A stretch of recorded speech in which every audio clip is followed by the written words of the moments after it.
What up, y'all? And yeah, we're back again. This is here, and we got some more Warhammer 40k 40 figures to check out from Mcfarlane Toys. These are figures I bought last year, so you know I've got nothing new right now. So we're just checking out stuff that's been sitting in the closet, man. It's new to me, might not be new to you, but it's new to me. So yeah. Anyways, that and it helps us learn a little bit about Warhammer because I get to go through Warhammer Wiki and read this stuff and just figure it out because there's a smart version of these characters and dumbed down version. And the figure we got today is Adepta Sororitas Battle Sister, and this is one, the Order of the Bloody Rose. So there you go on the side of the box. So for information purposes. But we'll go ahead and read up on them on the Warhammer 40k fandom.com wiki. So here we go. Daughters of the Emperors are an all-female.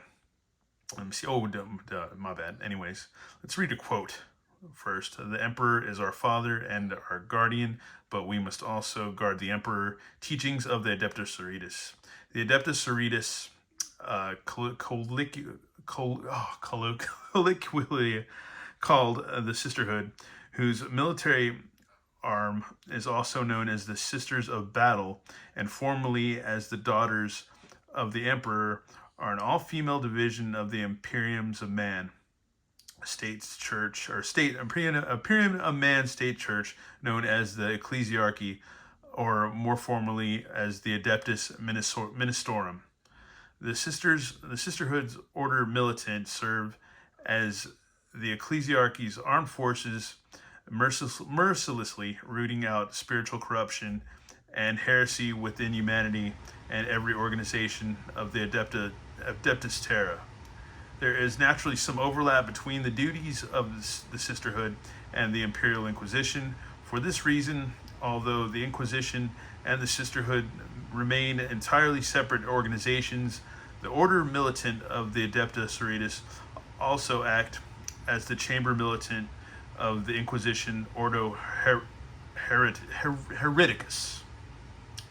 The Adepta Sororitas and the Sisters of Battle commonly regarded as the same organization, but the latter title technically refers only to the Order's Militant of the Adepta Sororitas, the best known part of the organization to the Imperial public.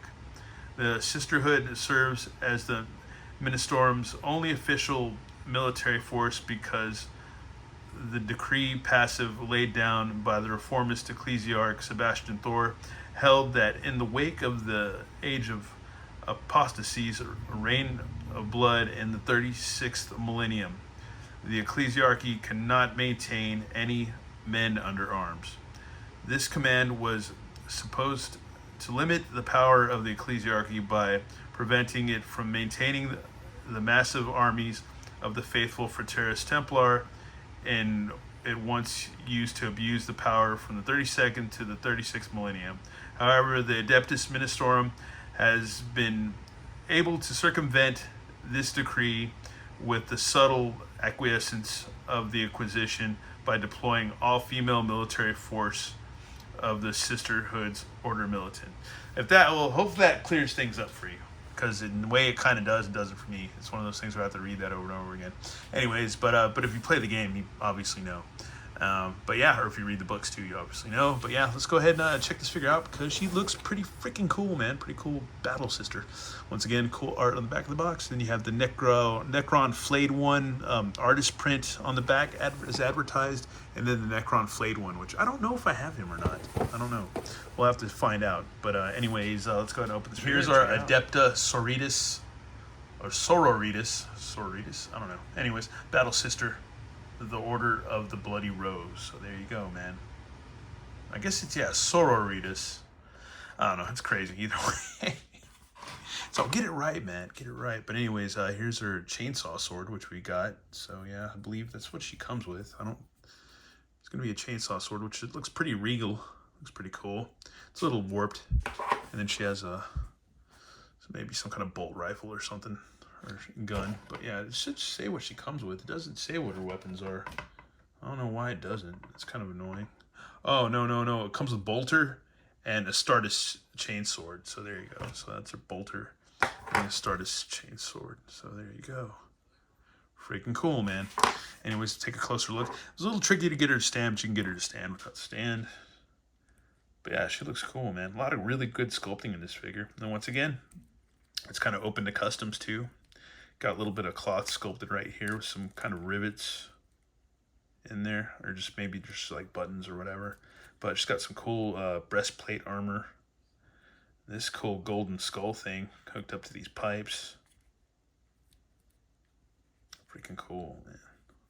Forget what you call these things, man. I know there's a word for it, but I'm just kind of, I don't know, kind of in dumb mode right now. My brain has been all about work this week and not much about hobby stuff. But yeah, skulls all over the place for this little lady. But really cool armor, nice buttocks, cool armor. Also some kind of clothing sculpted in between the back of the knees. Yeah, she basically almost looks like a knight. And she's got this like kind of loin skirt cloth type thing going down there. Looks like some grenades. Some belts, pouches, nicely sculpted pouches, even nice detailing right here. These little spiky things going all around her breastplate armor and around her, I guess, corset or something like that. And it seems like a corset right there. But really nice sculpting, even on her forearms and stuff like that. And yeah, man, cool. I don't know if this thing's a jetpack or what, or maybe some kind of repulsor pack or something, if that makes any sense. I'm not going to try to take it out. I'm going to leave it on since it came with it on, you know, so we're just going to not try to mess with that. But her head does nod a bit, does move around a bit, so yeah, it does swivel, so that's cool. And arms go out, they swivel. She's got double elbows. And let's see, and then there's a swivel somewhere in there, yeah. But I'm not going to really force it right now. I'm not in the mood for that. Midriff, got some twisty, a little bit of range there.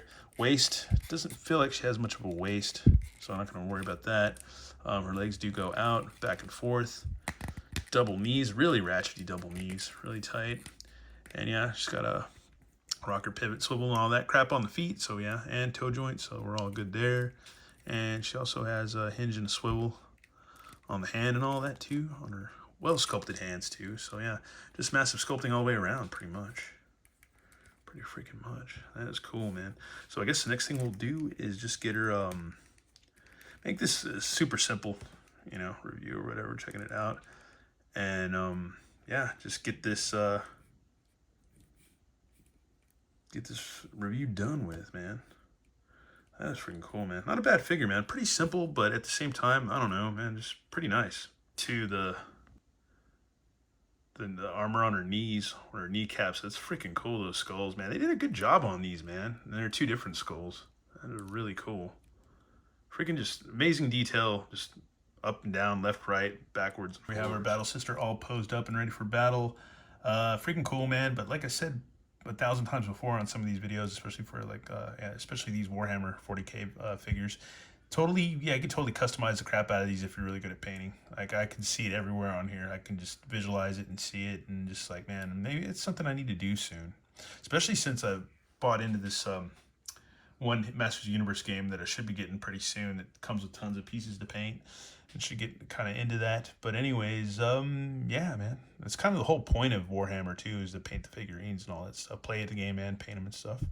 But yeah, this is a cool figure, man. One of those figures where, once again, I'm like, oh, I should have opened this a long time ago and checked it out because it's pretty badass. But yeah, that's it for our look at her, man. I'm not going to do any size comparisons because, man, it's just, dude, they're all around the same size, except for some of the orcs and some of the other ones. But if we get an orc, yeah, we'll do that. We'll do size comparisons, obviously.